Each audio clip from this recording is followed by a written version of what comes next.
There is a specific kind of silence that falls over a capital city just before an empire realizes it has lost its footing. It is not a quiet peace, but the breathless, suffocating hush of a foundation cracking under too much weight. We are witnessing that silence shatter in Seoul.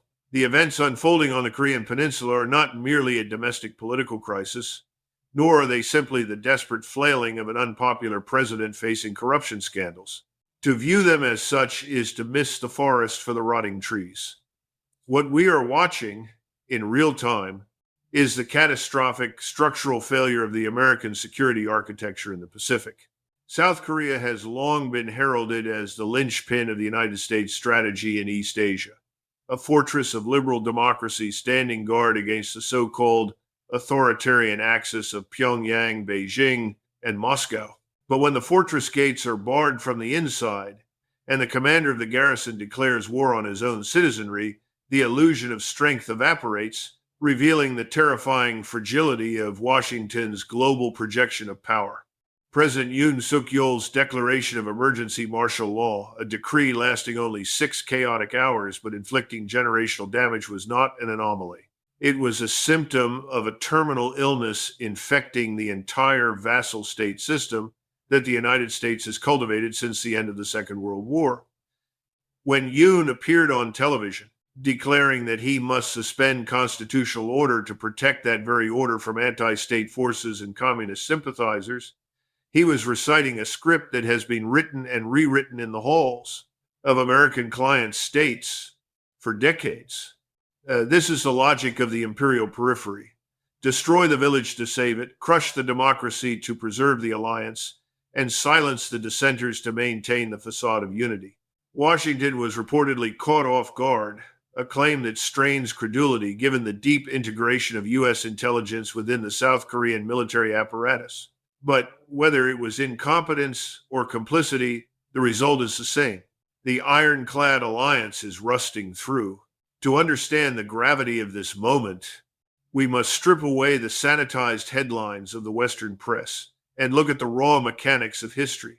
This is not the first time a South Korean leader has turned the guns of the state inward, often with the tacit or explicit approval of their American patrons. We must remember the history that the establishment media prefers to forget. In 1961, Park Chung-hee seized power in a military coup. The United States, prioritizing anti-communist stability over the messy inconvenience of self-determination, quickly acquiesced, cementing a dictatorship that would last nearly 2 decades. In 1979 and 1980, Chun Doo-hwan followed suit, leading to the Gwangju Uprising, where South Korean special forces, under a command structure ultimately answering to the U.S. military, slaughtered pro-democracy protesters. The United States did not intervene to save democracy then. It intervened to ensure that the peninsula remained a compliant forward operating base against the Soviet Union. This historical context is not ancient history. It is the DNA of the current crisis. President Yoon is the spiritual successor to these strong men, a figure who believed that the American security umbrella provided him with absolute immunity. His justification for martial law, labeling the opposition party as agents of North Korea, is a classic Cold War trope, a McCarthyite hallucination resurrected to justify authoritarian overreach. But here lies the critical divergence and the thesis of our analysis today. The world of 1980 no longer exists. The United States no longer possesses the hegemony required to manage these internal explosions. In the past, Washington could pick up the phone, issue orders to generals in Seoul, and stabilize the client's state within hours. Today, the chaos in Seoul exposes a paralyzed superpower, unable to control its proxies, unable to intimidate its rivals, and watching helplessly as its key strategic fortress consumes itself in political flames. This collapse comes at the worst possible geopolitical moment for the United States. The Biden administration and the incoming Trump administration have staked their entire Asian strategy on the trilateral cooperation between the U.S., Japan, and South Korea. This was meant to be the Asian NATO a unified front to contain the rise of China. Instead, one leg of that tripod has just snapped. While the South Korean parliament acted with commendable speed to overturn the decree, and the military showed restraint, the damage to the legitimacy of the state is absolute. A president who attempts a self-coup is a dead man walking, politically speaking. The impeachment motions, the arrests, the investigations, these will paralyze Seoul for months, perhaps years. A paralyzed South Korea is a gaping hole in the American containment line. Furthermore, this internal implosion serves as a vindication for the narrative coming out of Pyongyang and Beijing. For years, Kim Jong-un has argued that South Korea is not a sovereign nation, but a puppet of the Yankee imperialists, a state governed not by the will of the people, but by the erratic whims of leaders beholden to foreign masters. When the beacon of democracy declares martial law, arrests journalists, and attempts to shutter parliament, the propaganda victory for the North is total. It validates the realist critique that Western-style liberal democracy, when grafted onto client states, serves only as a mask for U.S. interests, a mask that is discarded the moment it becomes inconvenient. The hypocrisy is systemic. We lecture Tehran and Caracas on democratic norms while our closest allies deploy paratroopers to their own legislative assemblies. We must also analyze the timing through the lens of the broader decline of U.S. hegemony.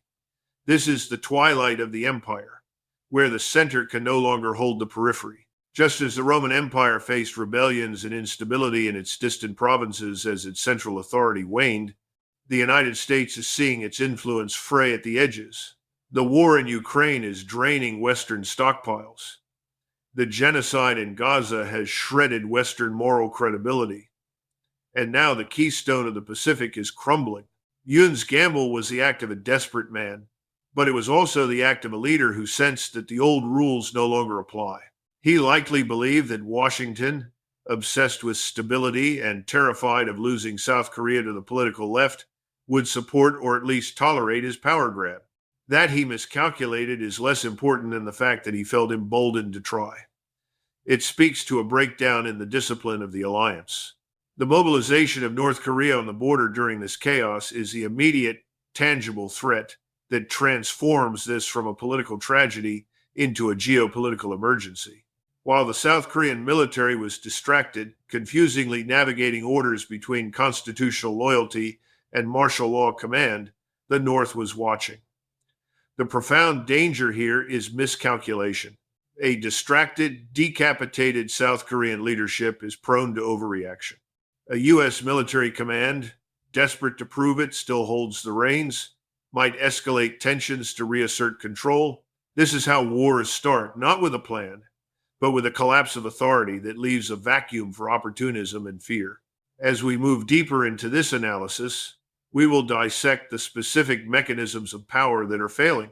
We will look at how the economic anxieties of the South Korean populace, driven by adherence to U.S.-led sanctions and trade wars with China, created the fertile ground for Yoon's unpopularity. We will expose how the U.S. media narrative, which spent years puffing up Yoon as a statesman and a partner, completely blinded the Western public to the authoritarian rot festering beneath the surface. This was not a sudden storm. The clouds have been gathering for years, ignored by a Washington establishment that only sees what it wants to see. The Suez moment for American power in the Pacific has arrived. The illusion of a stable, democratic, U.S.-led order in Asia has been shattered by the sound of helicopters over Seoul and soldiers scaling the walls of Parliament. The empire is naked, and its enemies are taking notes. We are witnessing the catastrophic unraveling of the American containment strategy, not because of external conquest, but due to internal systemic organ failure. To understand why President Yoon felt compelled to declare martial law, we must look beyond the theater of Parliament and into the ledger of economic reality.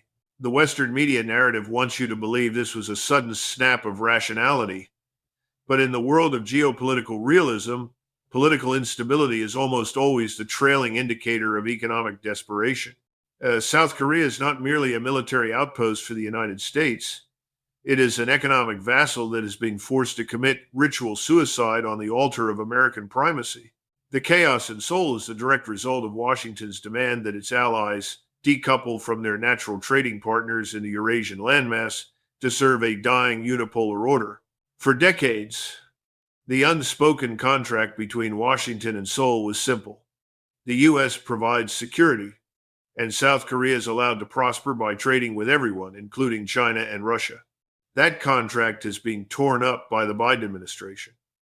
Under intense pressure from the White House, the Yoon administration willingly severed vital economic arteries with Beijing and Moscow to comply with the U.S.-led sanctions regime and the chip war.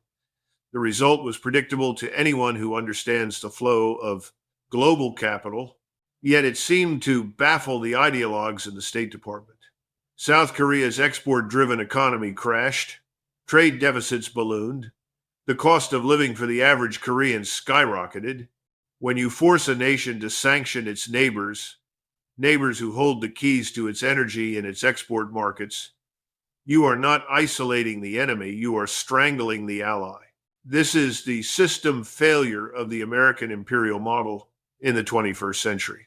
The mechanisms of control, sanctions, dollar supremacy, and trade exclusions are no longer precision weapons, they are blunt instruments that cause more damage to the wielder's own network than to the intended target. Yoon's collapsing approval ratings, which hovered in the abysmal 20% range long before he sent troops to the National Assembly, were driven by this economic suffocation. He was a leader trying to govern a populace that was seeing its future erased to satisfy the strategic anxieties of a foreign power 6,000 miles away. His resort to martial law was the final frantic attempt to impose order on a society breaking under the strain of this geopolitical malpractice. He tried to use the hammer of the state because the carrot of prosperity had been stolen by his American patrons.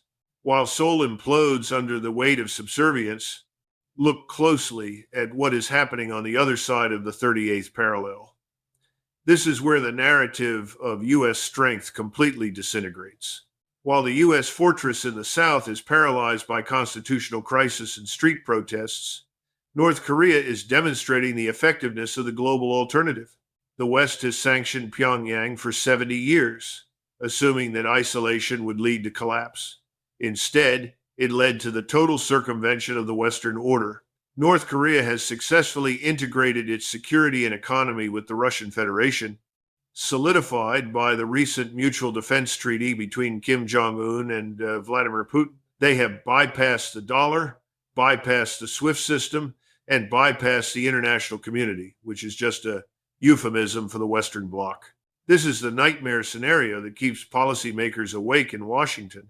The axis of resistance, or what I prefer to call the sovereignty coalition, has built a parallel architecture that is immune to American coercion. While U.S. diplomats were busy twisting Yoon's arm to cut ties with Russia, Moscow and Pyongyang were building a logistics network that feeds artillery to the Donbass and technology to North Korea.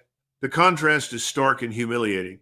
The U.S. ally is chaotic, economically fragile, and politically broken.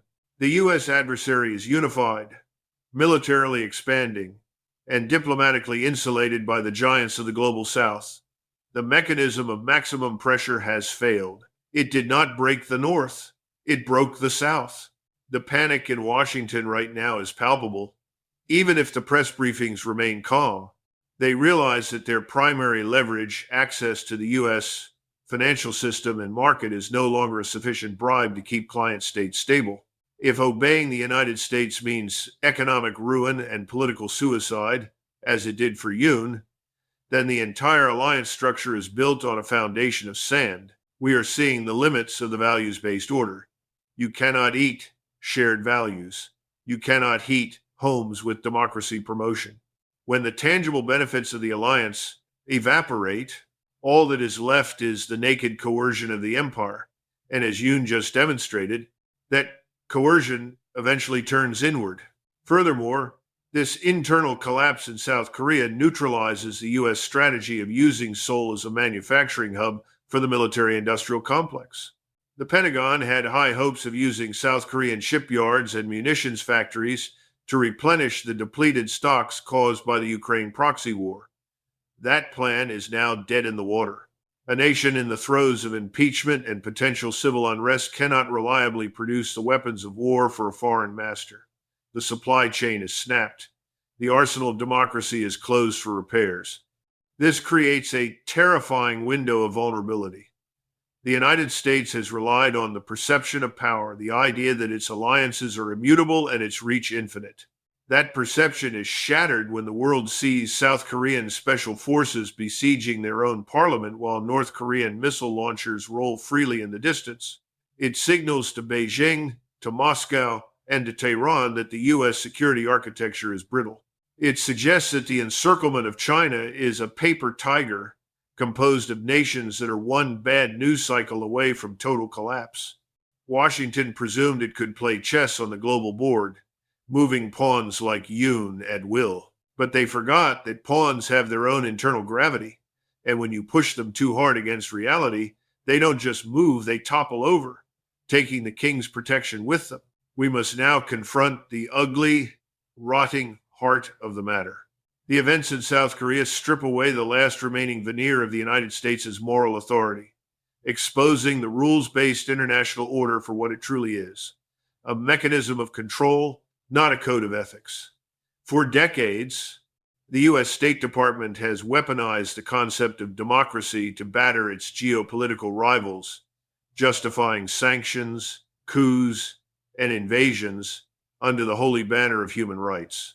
Yet, here we have Washington's star pupil, the leader of a model democracy in Asia, declaring martial law and sending special forces to arrest the elected representatives of the people. This is the moral trap that the empire has set for itself, and now the jaws have snapped shut. The silence or the delayed, tepid response from Western capitals during the initial hours of Yoon's coup attempt was deafening. Compare this hesitation to the immediate frothing outrage directed at any leader in the global South who dares to detain a Western-funded NGO worker or question a U.S. trade deal. When a leader in Venezuela or Georgia acts to protect their sovereignty, they are instantly branded a dictator and suffocated with sanctions. But when a U.S. client in Seoul suspends the Constitution, we get diplomatic mumbling about monitoring the situation. This double standard is not an oversight. It is the operating system of the empire. Democracy, in the eyes of the Washington establishment, has nothing to do with the ballot box. It is simply a code word for compliance. A dictator who serves U.S. interests as a strategic partner, while a democratically elected leader who opposes U.S. hegemony is a regime that must be changed. This cynicism is not new, but the visibility of it in Seoul is catastrophic. We must look at the graveyard of nations saved by American intervention to understand the trajectory South Korea nearly followed. Look at Iraq. The United States invaded to bring freedom, dissolving the state apparatus and unleashing a sectarian bloodbath that killed hundreds of thousands. Look at Libya.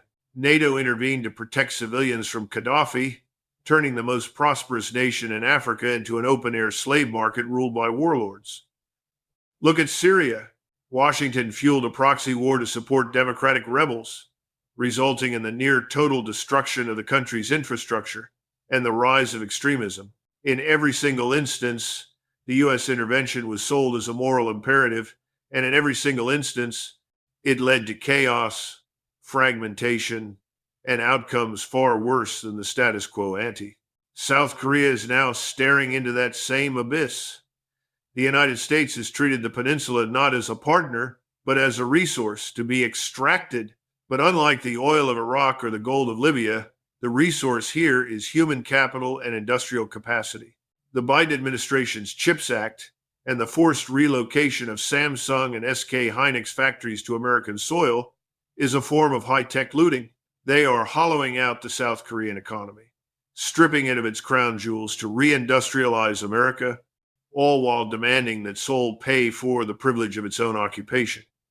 Yoon was the enforcer of this parasitic relationship. He was the manager sent by corporate headquarters to liquidate the branch office. His martial law decree was the desperate act of a manager who realized the workers were about to revolt against the liquidation. The moral trap creates a fatal contradiction for U.S. power. To maintain its global network of bases, the U.S. must rely on unpopular leaders who are willing to ignore the will of their own people. But relying on unpopular leaders requires those leaders to become increasingly authoritarian to stay in power. If the U.S. supports their crackdown, it destroys the democracy narrative it uses to rally the world against China and Russia. If the U.S. abandons the leader, the client state falls into chaos or pivots to the east. There is no good exit. Washington is chained to the corpses of the political careers it destroyed. We are seeing the inevitable consequence of a foreign policy based on coercion rather than genuine shared interest. When you build an empire on the premise that might makes right, you encourage your vassals to adopt the same logic. Yoon saw how the U.S. bullies the world, ignoring international law, bypassing the UN Security Council, weaponizing the dollar, and he applied that same logic domestically. He thought, if my patron can ignore the rules to preserve power, why can't I? He is a monster of Washington's own making. The values that the U.S. claims to export are not freedom and justice. They are power and impunity. And now those values have come home to roost in the streets of Seoul. This moral bankruptcy is fatal in the era of asymmetric warfare. In the Cold War, the U.S. could hide its hypocrisy because it controlled the flow of information. If a coup happened in 1,970 seconds Latin America, the CIA could spin the narrative before the truth put its boots on. Today, the world watched the South Korean parliament live stream the soldiers breaking down their doors. The global South watched. They saw a U.S.-backed leader act like the very tyrants the U.S. claims to fight. This destroys the soft power that has been America's greatest asset. How can a U.S. diplomat walk into a meeting in Jakarta, New Delhi, or Brasilia and lecture them on the rule of law after this? The laughter would be audible. The tragedy is that the South Korean people, who have fought so hard and bled so much for their democracy, are the victims of this geopolitical game. They are caught between a nuclear-armed North and a compromised, collapsing leadership in the South that is beholden to a fading superpower. The U.S. presence on the peninsula is no longer a stabilizing force.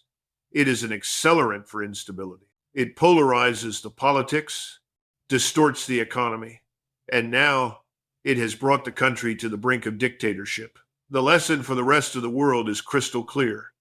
To be an enemy of the United States is dangerous, but to be a friend is fatal.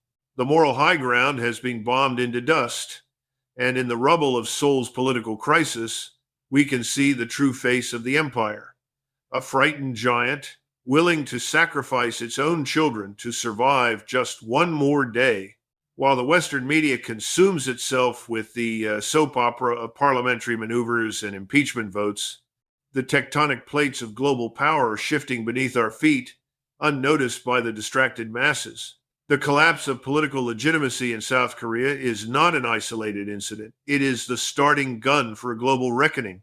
We are moving from the era of undisputed American hegemony into the volatile, terrifying phase of asymmetric warfare, where the primary weapons are not ballistic missiles, but economic leverage, diplomatic isolation, and the weaponization of chaos itself. The vacuum created by Washington's incompetence in Seoul is being filled instantly and ruthlessly by the rising powers of the Eurasian landmass. Observe the reaction or the strategic silence emanating from Beijing and Moscow. In the past, a crisis of this magnitude in a U.S. client state would have elicited frantic diplomatic cables and hotline calls. Today, there is a calm, predatory patience. China does not need to invade Taiwan or blockade the South China Sea to defeat American influence. It simply needs to stand still and offer itself as the island of stability in a sea of Western-induced chaos. The contrast is being broadcast to the entire global South. In the American sphere of influence, you get martial law, economic stagnation, and political cannibalism. In the BRICS sphere, you get infrastructure investment, energy security, and non-interference. The collapse of the Yoon administration is the greatest advertisement for the multipolar world that Xi Jinping could have ever hoped for. It dismantles the argument that alignment with the West guarantees prosperity and order. This reckoning is accelerating the strategy of reciprocal escalation. For years, the United States has escalated tensions in the Pacific by forming exclusionary military blocs, the Quad, AUKUS, and the Trilateral Alliance with Japan and South Korea. These were designed to encircle China, but an encirclement is only as strong as its weakest link, and that link just snapped. Now, we will see the countermove. China and Russia will not respond with bluster. They will respond by deepening the economic integration of the region, effectively bypassing the rotting carcass of the U.S. alliance system. We are likely to see an acceleration of the free trade area of the Asia-Pacific, a mechanism that will pull the remaining Asian economies into Beijing's orbit and away from a volatile, unreliable American market.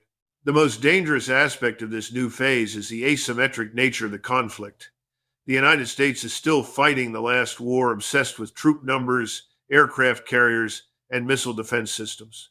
They measure power in tonnage and warheads. But the war for the future is being fought in the supply chains, and South Korea was the critical node in the U.S. supply chain warfare. By destabilizing the South Korean state through relentless pressure to decouple from China, Washington has inadvertently sabotaged its own national security. South Korea produces the advanced memory chips that run everything from American data centers to the guidance systems of the missiles supplying Ukraine. A South Korea paralyzed by strikes, protests, and political gridlock cannot produce these chips at scale. The silicon shield has been cracked by the very empire it was meant to protect. This brings the crisis home to you, the viewer. This is not a distant political abstraction. The instability in Seoul is a direct threat to your economic reality. When the global semiconductor supply chain shudders, the cost of living crisis in the West intensifies. We are looking at the potential for a massive inflationary shock driven by the disruption of high-tech manufacturing in East Asia. The United States has built a globalized economy that relies on the precise clockwork operation of its vassal states. When those vassals break down, the shelves go empty and the prices skyrocket. The chaos in Seoul will soon translate into poverty on Main Street. This is the price of imperial overstretch. The costs are socialized, passed down to the ordinary citizen, while the elites in Washington scramble to find a new puppet to install. Furthermore, we must analyze the signal this sends to the rest of the world's swing states, nations like India, Saudi Arabia, Turkey, and Brazil. These nations are the prize in the 21st century great game. They have been hedging their bets, keeping one foot in the American camp and one in the BRICS camp. Watching the total political implosion of America's key fortress in the Pacific will force a recalculation. Why tether your national destiny to a superpower that is visibly in decline? Why accept U.S. security guarantees when the U.S. cannot even guarantee the constitutional order of its closest ally? We will see a rapid acceleration of these nations pivoting toward the multipolar order, seeking security arrangements that do not come with the poison pill of American political interference. The global coalition of democracies is dissolving into a series of panicked bilateral deals as nations rush to secure their own interests before the American roof collapses entirely. The response from the U.S. deep state will be predictable and dangerous. Facing a loss of control, empires rarely retreat gracefully, they lash out. We should expect Washington to double down on coercion. There will be intense pressure on the South Korean military to restore order by any means necessary, likely pushing the country further toward a de facto authoritarian rule disguised as stability operations. We will see an increase in provocative military drills near the DMZ, a classic distraction tactic to rally the population around the flag and away from their domestic grievances. This is the reciprocal escalation trap. Every move the U.S. makes to tighten its grip only causing more sand to slip through its fingers. They will try to militarize the crisis, because if all you have is a hammer, every problem looks like a nail. But you cannot bomb a political legitimacy crisis. You cannot airstrike a collapsed approval rating. In this chaotic interregnum, North Korea emerges not as the rogue state, but as the rational actor in the eyes of the region. This is the ultimate irony. While Seoul tears itself apart, Pyongyang will continue to modernize its arsenal and deepen its strategic depth with Russia. The balance of power on the peninsula has fundamentally shifted.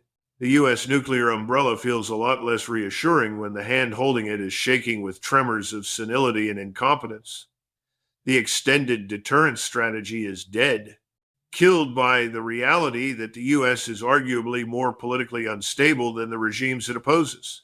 We are witnessing the end of the post-Korean War order. The armistice that froze the conflict in 1953 also froze the political development of South Korea, trapping it in a cycle of dependency. That ice is now melting, and the floodwaters are rising. The United States is exposed, naked in the Pacific, holding a map of a world that no longer exists.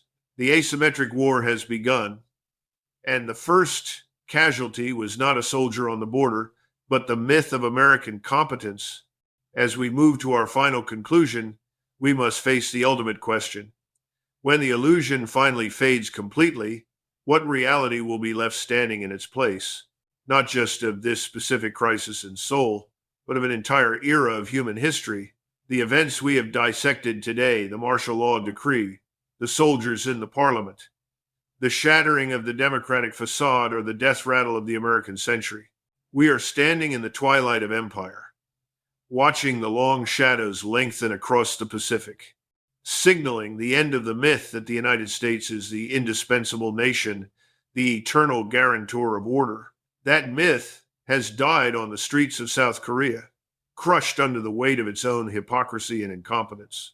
The United States now stands at a definitive fork in the road, facing a choice that has confronted every fading hegemon from Rome to Great Britain. It is a binary choice between humility and hubris, between adaptation and annihilation. The first path requires a painful admission of reality, that the unipolar moment is over, that the world is now multipolar, and that Washington must learn to coexist with civilizational states like China and Russia rather than trying to subjugate them. It requires the wisdom to retreat from the periphery, to stop treating nations like South Korea as expendable pawns, and to focus on rebuilding its own rotting domestic foundations. It is the path of restraint, of recognizing that you can no longer dictate the terms of existence to the rest of the planet. But the second path, the path the current establishment seems hell-bent on walking, is the path of illusion. It is the refusal to accept the changing tides of history. It is the belief that if you just apply enough pressure, sanction enough economies, and stage enough coups, you can turn back the clock to 1991. This is the path of the gambler chasing his losses. President Yoon was a disciple of this illusion. He believed that blind loyalty to the American order would save him from the laws of political gravity. Instead, it destroyed him. If Washington continues to cling to this illusion of exceptionalism, this arrogant belief that it is immune to the consequences of its own actions, then what happened in Seoul will not be an anomaly. It will be a preview. The chaos we witnessed in the South Korean National Assembly is a mirror reflecting the future of the West itself. When you hollow out your economy to fight proxy wars, when you weaponize your judicial system to crush dissent, and when you define democracy as nothing more than obedience to the state, you are planting the seeds of your own destruction. The Suez moment is not just about losing a canal or a fortress. It is about the psychological break when the world realizes the emperor has no clothes. That moment has arrived. The global majority, the global south, the BRICS nations, the silent billions are no longer listening to the sermons coming from the Potomac. They are watching the chaos, they are taking notes, and they are quietly moving on. History is a brutal teacher, and it does not grade on a curve. It does not care about your narratives or your values. It cares only about power, cohesion, and reality. The United States has spent decades trying to bend reality to its will, but reality has finally snapped back. The fortress in the Pacific has been breached from within, not by North Korean tanks, but by the internal contradictions of the empire itself. As the sun sets on the American order in Asia, we are left with a terrifying clarity. The old world is dying, and the new world is struggling to be born. In this time of monsters, our only shield is the truth. This channel is dedicated to that truth, the harsh, unfiltered reality of how the world actually works, not how they tell you it works. If you are tired of the sanitized lies of the mainstream media, if you want to understand the mechanics of the shift toward a multipolar world, and if you refuse to be a passive observer of history, then you know what to do. Subscribe to this channel, turn on the notifications, join the community of realists who see the writing on the wall. We are building the archive of the new era. I want to hear your analysis in the comments below. Answer me this. First, do you believe the collapse of the Yoon administration marks the permanent end of U.S. dominance in the Pacific, or will Washington find a way to install a new, more effective puppet regime? Second, looking at the internal chaos in South Korea, is this a warning sign that similar political instability is inevitable within the United States itself as the empire declines? Let the debate begin.